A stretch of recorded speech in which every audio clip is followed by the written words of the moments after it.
Good morning. कसे आहात सर्व? आशा करते की तुम्ही सर्व ठीक असाल. तर सकाळी सकाळी ना आज काही छोटे छोटे पाहुणे आले होते. हा माझ्या भावाचा मुलगा आहे. तो सकाळी सकाळी आला होता.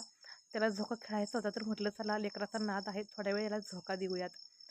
असा मस्त हा छोटा पाहुणा ना सर्वांनाच खूप खूप आवडतो. याचं नाव आहे हर्ष. कधी कधी तो माझ्याकडे येतो आणि त्याला आल्यानंतर ना थोडंसं जरा प्रेमाने बोललं की मग लेकरांना खूप प्रेमाने आणि व्यवस्थित असे राहतात. तर आजची सकाळची सुरुवात जी आहे ना ती काही अशी झाली होती. सकाळचं आवरून लेकरं वगैरे शाळेत गेले होते. हा छोटा होता. यांना शाळेला सुट्टी होती. म्हणून तो आला होता. ईदची सुट्टी होती ना, म्हणून सकाळी सकाळी लेकरं आले होते. तर मग म्हटलं चला थोडासा यांच्यासोबत वेळ स्पेंड करूया. तर मग मी त्याला झोका दिला. 15-20 मिनिटे छान त्याच्यासोबत जो वेळ आहे ना तो मी घालवला. नंतर घरातलं जे डेलीचं आपलं काम असतं ना ते केलं. लेकरांना थोडंसं खायला वगैरे करून दिलं. नंतर एका ताईंची साडी होती अर्जंट प्री प्लेटिंगसाठी आलेली. त्यांचं म्हणणं असं होतं की कशीही झाली तरी चालेल, पण मला प्री प्लेटिंग करून द्या. आणि खूप कमी वेळ दिला होता मला साडी प्री प्लेटिंग करण्यासाठी.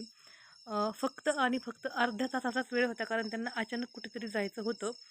आणि पाहुण्यांचा चहा वगैरे उरकेपर्यंत तुम्ही एक साडी प्री प्लेटिंग करा असं त्यांचं म्हणणं होतं. मी म्हटलं जर मध्ये लाईट गेली तर काय करायचं?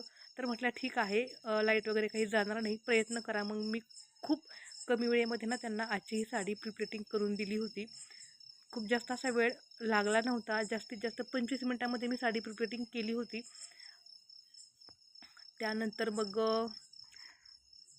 बड्डे होता. तर बड्डेच्या एक बड्डे होता, त्या बड्डेसाठी आम्हाला जायचे होते. तर मग बड्डे बॉयसाठी काहीतरी गिफ्ट घ्यावं असं वाटलं, म्हणून मग एका दुकानामध्ये आलो आणि छोटंसं हे गिफ्ट घेतलं. काही काही ज्या क्लिप आहेत ना ते बड्डेच्या दिवशीच्या आहेत. बड्डे असल्यामुळे सर्वजण खूप खूप खुश होते. बड्डेसाठी मलाही बरंच काही काही आवरायचं होतं, फरसाण वगैरेही करायचं होतं.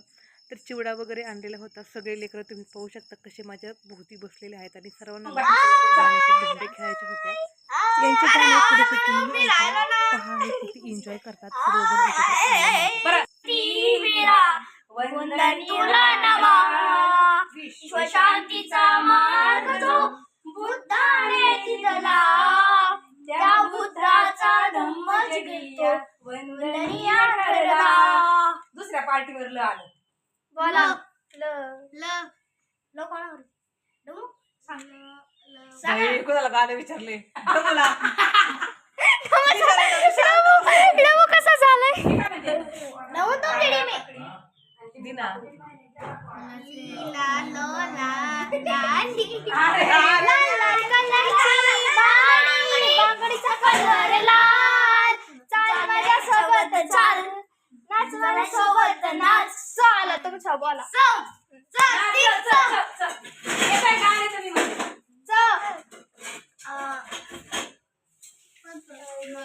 महामिंद पण पडत गाणे.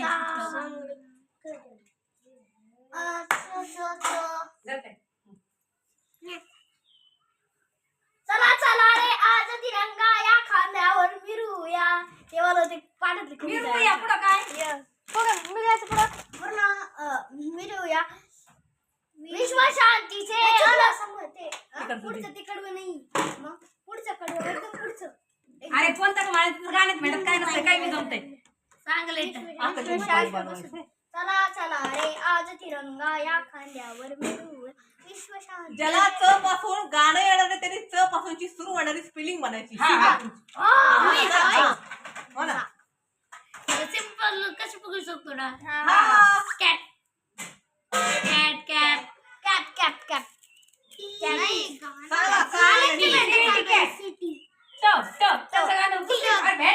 मला येत नाही कळलं कोण कोण आहे ते नाही समजलं. कपू दीदी नाही कपू दीदी मी आर्नो आम्ही तिघ आणि तुम्ही तिघ नाही मी तिघ चौघ 1 2 3 आणि 1 2 3 काकू. मुलं ना खूप एन्जॉय करण्याच्या मूडमध्ये होती. त्यांच्या गाण्याच्या भांड्या तर तशाच चालू होत्या आणि माझा स्वयंपाकही चालला होता. त्या दिवशी बड्डे होता म्हणून करायची होती पुरी भाजी. तर मस्त असं मी पुऱ्या लाटत होते. बहीण माझी पुऱ्या तळत होती आणि खाली ना मुलांच्या गाण्याच्या भेंड्या चालू होत्या. मुलं खूप छान एन्जॉय करत होते आणि आम्ही पटपट असा स्वयंपाक जो आहे ना तो आवरत होतो. कारण साधारणपणे 5:30-6ची वेळ झाली होती. बड्डेचा केकही कापायचा होता आणि कामंही बाकीची आवरायची होती. काही आलेली पाहुणे मंडळी पुढच्या रूममध्ये बसलेली होती. वेळ गेला स्वयंपाक वगैरे बनवण्यामध्ये. मग सगळं आवरल्यानंतर मग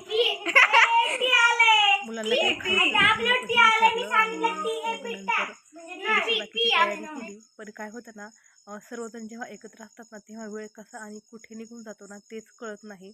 आणि असंच त्या दिवशी झालं. त्या दिवशीचा पूर्ण दिवस कसा गेला ना हेच कळालं. वगैरे होते लेकरं असल्यानंतर लेकरांमध्ये वेळ कसा आणि कुठे जातो ना हे काही कळतच नाही.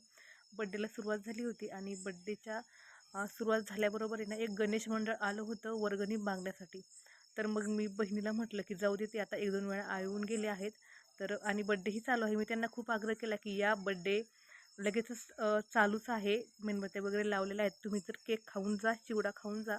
पण त्यांना माझं बोलणं काही पटलं नाही. त्यांना असं वाटलं की मी वर्गणी देणार नाही. मी त्यांना म्हटलं मला पावती पुस्तक दाखवा, कारण सगळे छोटे छोटे मुलं होते, त्यांच्याकडे पावती पुस्तक असेल की नाही.